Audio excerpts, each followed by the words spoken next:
Maestro, muchas gracias. Muy buenas tardes. Buenas tardes. Hablemos un poquito de libertad. Estamos en el edificio para ello, ¿no? En términos de ciertas discusiones que se han estado dando últimamente en el mundo, una de ellas tiene que ver con si Occidente realmente está en peligro. Me refiero a la cultura occidental como tal, ¿no? Esta discusión, entiendo, tiene mucho que ver con la apertura de fronteras que se dio pues, de una manera desmesurada en Europa y ahora está la llegada de muchas culturas y demás, pero inició una discusión sobre si Occidente y sus subproductos como el capitalismo, como la democracia, como la misma tradición judeocristiana, el propio liberalismo están en peligro. ¿Usted cómo ve esa cuestión? Bueno, yo creo que es una historia que se remonta 200 o 300 años al pasado. No veo que haya ninguna amenaza externa o exógena a la tradición política occidental. Es decir, esta es una tradición que periódicamente genera sus propias amenazas y también sus propias soluciones. Entonces, digamos que no hay una cosa que venga de fuera que amenace la coherencia de Occidente, sino es la propia dinámica de flujos y reflujos de la propia tradición. Bien, nada exógeno. Ahora, al interior también hay discusiones. Una de ellas, por ejemplo, es esta moda, o no sé si es más allá de una moda, en la que la lucha de clases se traspoló hacia otros ámbitos, ¿no? Hacia otros sectores. Y entonces ahora tenemos esto que llaman el universo woke, ¿no? En donde hay feministas y donde hay animalistas y en donde hay una serie de sectores que de alguna manera se han asumido como oprimidos y que requieren reivindicaciones. ¿Esto sí es un problema? ¿No lo es?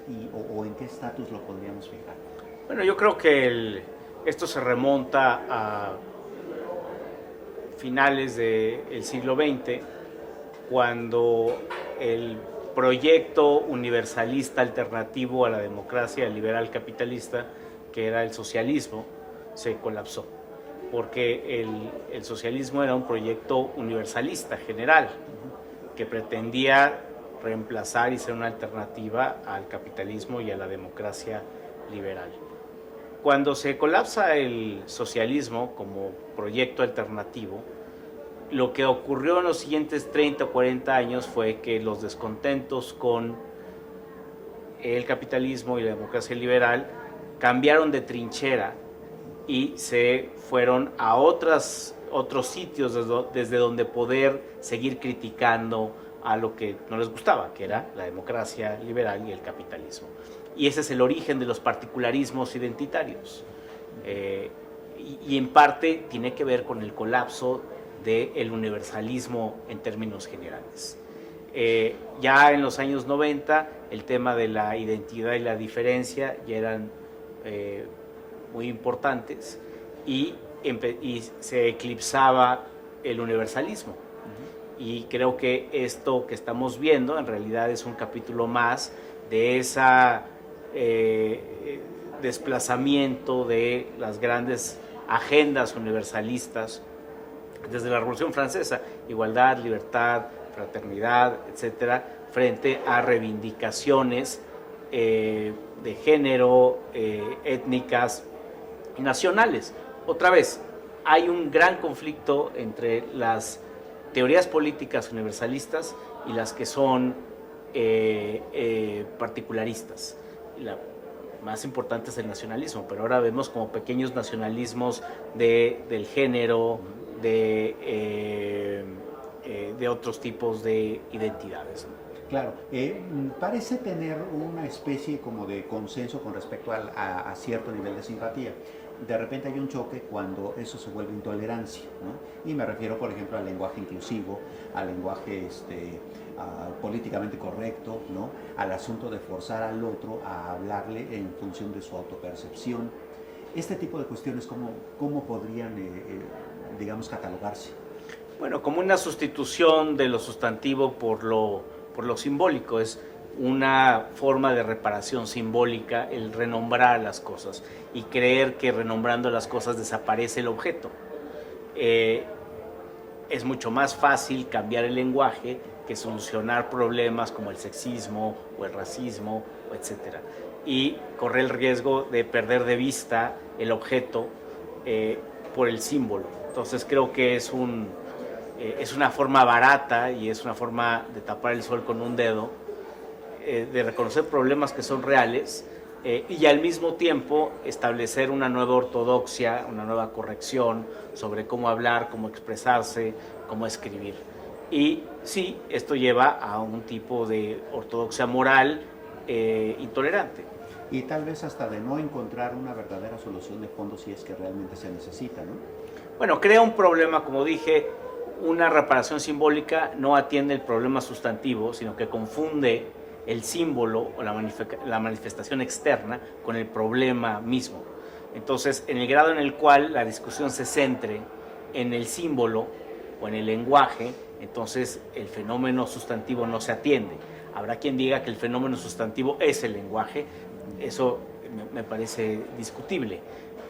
Por otro lado, el obligar a la gente a hablar de cierta manera, a identificar como violencia cualquier desviación de una norma de lenguaje, etcétera, pues eso invita, digamos, a la intolerancia.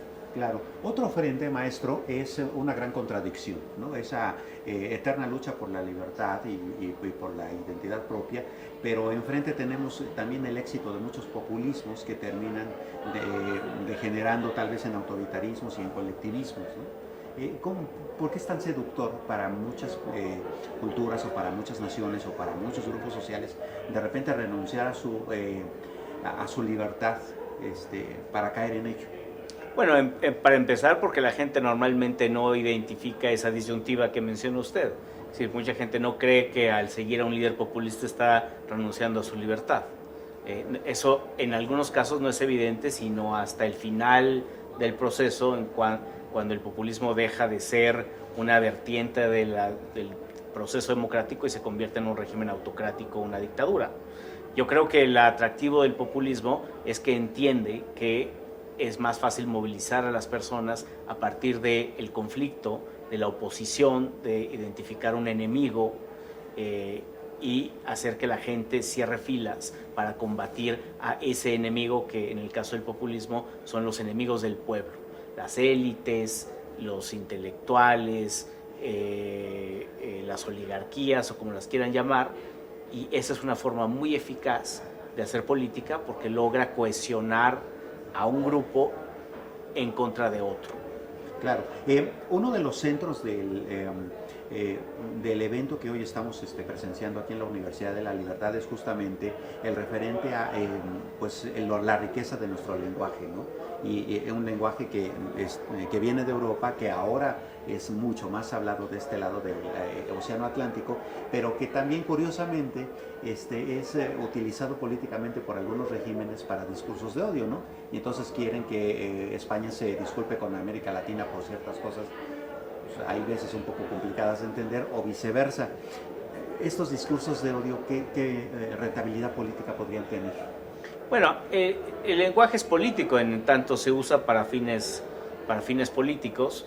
El discurso de odio es una etiqueta demasiado vaga que necesitaría ser especificada para saber de qué estamos hablando. Muchas veces es una etiqueta para designar cosas que no nos gustan, ¿no? O formas de expresión que no nos gustan.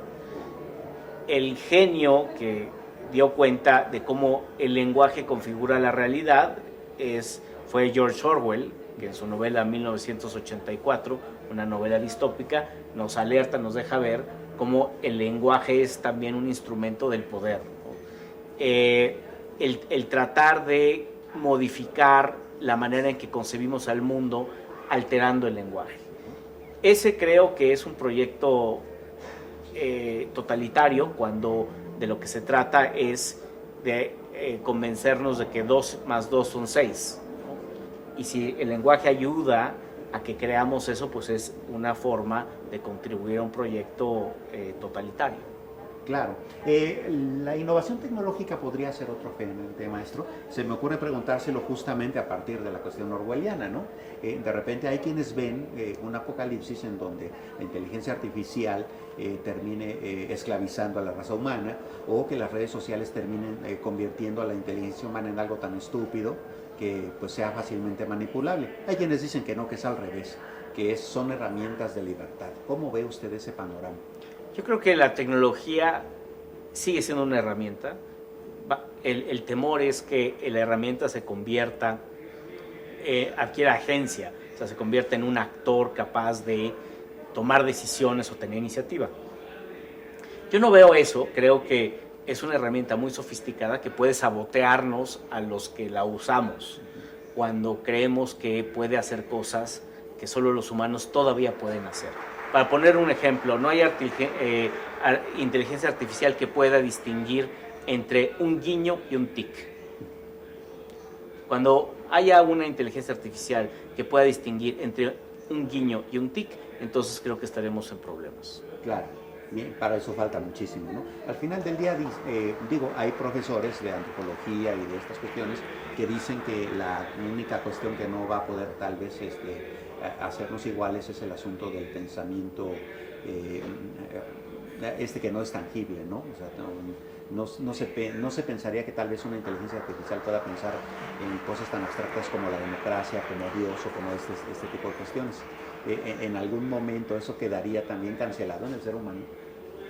No, yo creo que no. Esas son facultades humanas que la tecnología puede emular, pero que no puede reproducir, porque requieren de una mezcla de razón, emoción, inteligencia, que nosotros mismos ni siquiera entendemos para poderla después reproducir. Claro, maestro, muchísimas gracias. A ustedes.